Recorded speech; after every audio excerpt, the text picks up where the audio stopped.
One day, James had to wait at the station till Edward and his train came in. This made him cross. Late again? Edward laughed, and James fumed away.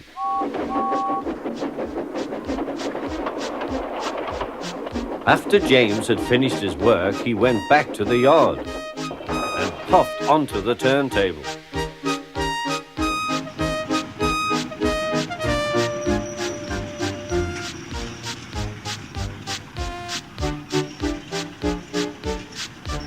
He was still feeling very bad-tempered. Edward is impossible, he grumbled to the others.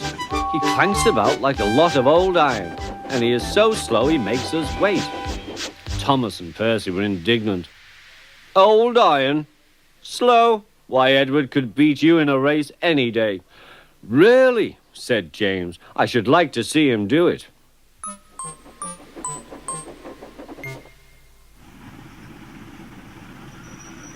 Next morning, James's driver was suddenly taken ill. He could hardly stand, so the fireman uncoupled James ready for shunting. James was impatient. Suddenly, the signalman shouted. There was James puffing away down the line.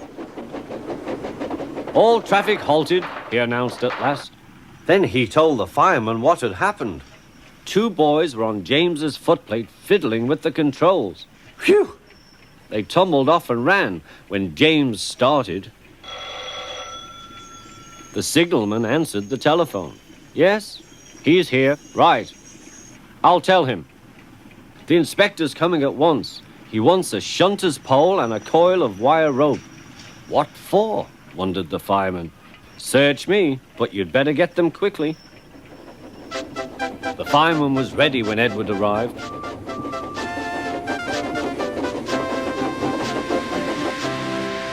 The inspector saw the pole and the rope. Good man, jump in. We'll catch him, puffed Edward. James was laughing.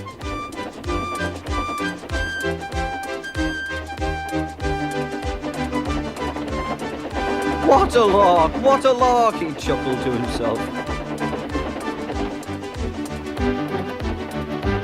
Suddenly he was going faster and faster.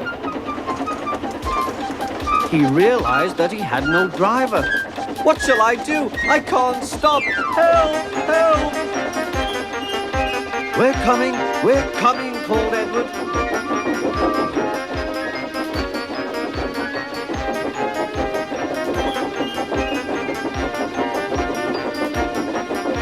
Edward was panting up behind with every ounce of steam he had.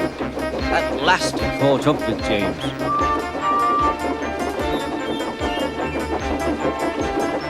Steady, Edward, called his driver.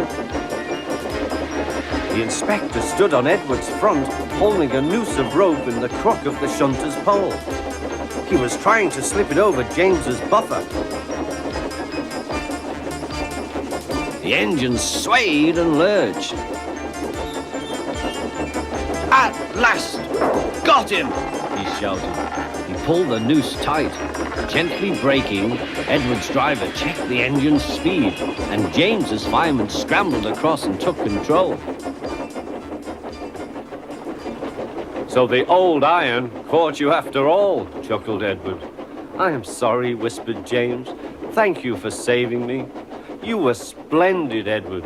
That's all right, replied Edward. The engines arrived at the station side by side. The fat controller was waiting. A fine piece of work, he said.